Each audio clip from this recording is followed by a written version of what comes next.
नमस्कार। हिंदी साहित्य की कक्षा में आपका पुनः स्वागत है। हम पढ़ रहे हैं कविता 2 राम लक्ष्मण परशुराम संवाद। पिछली वीडियो में हमने इस कविता के अभ्यास प्रश्न उन पर हमने चर्चा की और इसी श्रृंखला को आगे बढ़ाते हुए अब हम चर्चा करेंगे प्रश्न 9 पर। तो प्रश्न देखते हैं विशेषताएं। अब हम चलते हैं अगले प्रश्न की ओर। प्रश्न 9 है, इस पूरे प्रसंग में व्यंग का अनूठा सौंदर्य है। आपने कविता पढ़ी और देखा कि लक्ष्मण जी बार बार परशुराम जी पर व्यंग्य करते हैं। पूरी कविता ही व्यंग पर आधारित है।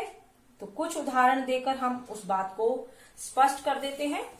जो सारा ही काव्य है वह व्यंग पर ही आधारित है। लक्ष्मण जी बार बार परशुराम जी पर व्यंग्य करते हैं, उन्हें छेड़ते हैं। जैसे शिव धनुष के टूटने पर वे कहते हैं कि हमारे लिए तो सभी धनुष एक समान है, इस खास धनुष पर ही इसके टूटने से क्या लाभ और क्या हानि, इस खास धनुष पर ही आपकी ममता क्यों है। दूसरी बार जब परशुराम जी अपने गुणों का बखान करते हैं तो लक्ष्मण जी उन पर व्यंग्य करके कहते हैं कि ऐसा लगता है जैसे वे फूंक मारकर ही पहाड़ को उड़ा देना चाहते हैं।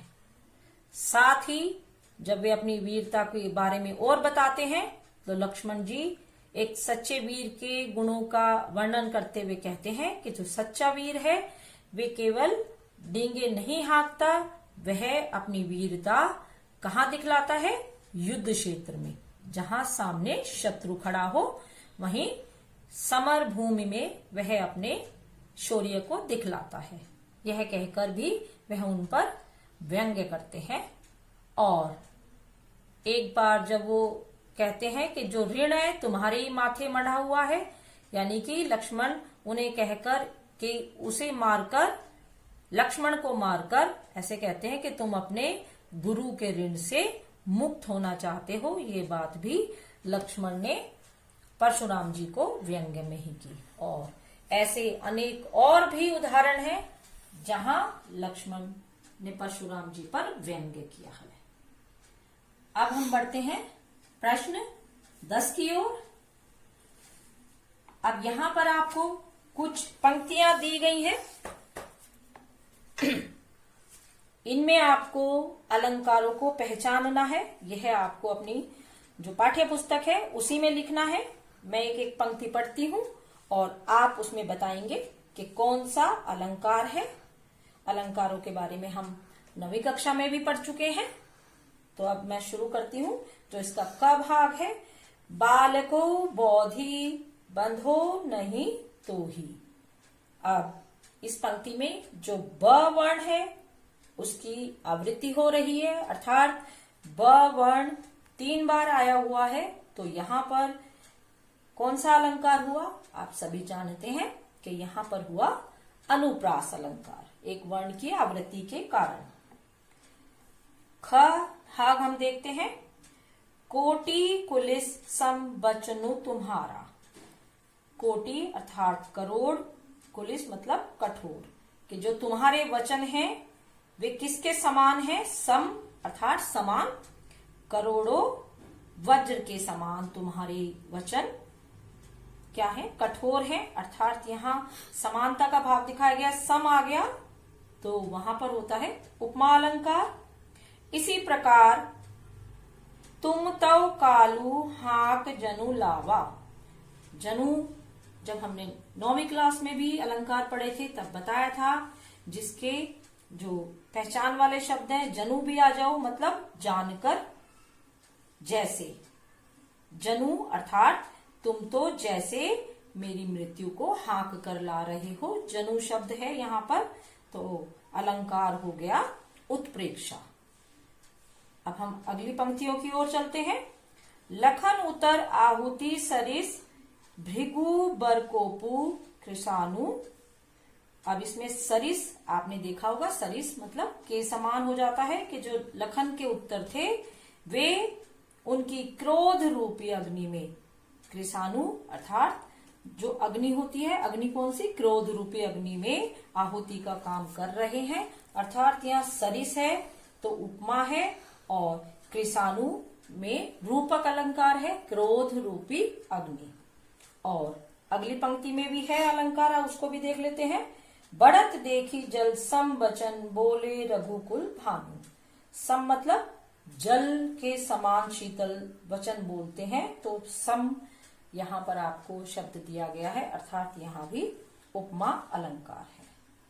तो अब आपको इन पंक्तियों में जो अलंकार है वे आप पहचान पाए होंगे। अब बढ़ते हैं अगले प्रश्न की ओर। अगला प्रश्न मैं पढ़ती हूँ कि सामाजिक जीवन में क्रोध की जरूरत बराबर पड़ती है। यदि क्रोध न हो तो मनुष्य दूसरे के द्वारा पहुंचाए जाने वाले बहुत से कष्टों की चिर निवृत्ति का उपाय ही न कर सके। अब जो रामचंद्र शुक्ल का यह कथन है, ये इस बात की पुष्टि करता है कि क्रोध हमेशा नकारात्मक भाव नहीं होता, कभी कभी सकारात्मक भी होता है। अर्थात कि जो क्रोध है ऐसा नहीं है कि वह सदा ही बुरा भाव होता है, कभी कभी जो हमारा क्रोध है वह सकारात्मक भी होता है, पॉजिटिव भी होता है। इसी के पक्ष में आपको अपने विचार देने हैं कि यदि क्रोध सकारात्मक कैसे होता है और नकारात्मक है तो किस प्रकार है, उसके क्या लाभ और क्या हानि है। तो देखते हैं कि यदि हम पर कोई अन्याय कर रहा है और हम उस अन्याय को सह रहे हैं चुपचाप, तो वह भी गलत बात है। लेकिन हम क्रोध दिखाकर उस अन्याय का विरोध करते हैं तो वह जो हमारा क्रोध है वह बिल्कुल सही है। ये बातें मैं क्रोध के सकारात्मक पक्ष पर बता रही हूं। अब इससे आत्मसम्मान बढ़ता है। कैसे बढ़ता है आत्मसम्मान?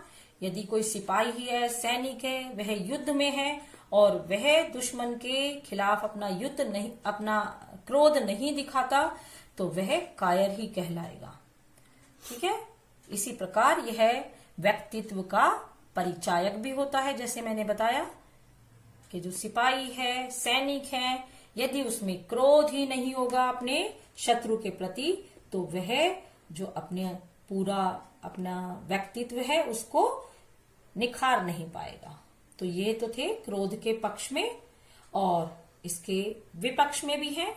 वैसे यदि हम देखें तो क्रोध करना एक अवगुण ही माना जाता है, क्योंकि यह हमारे विवेक को हर लेता है। हमें पता ही नहीं चलता कि हम सही कह रहे हैं या गलत कह रहे हैं, और ऐसा करते हुए क्रोध में हम कभी कभी दूसरों के लिए हम कोई गलत बात कह जाते हैं, उन पर अन्याय भी कर बैठते हैं, कोई बुरा काम भी कर बैठते हैं। तो ये हुए जो क्रोध होता है उसके सकारात्मक पहलू और नकारात्मक पहलू।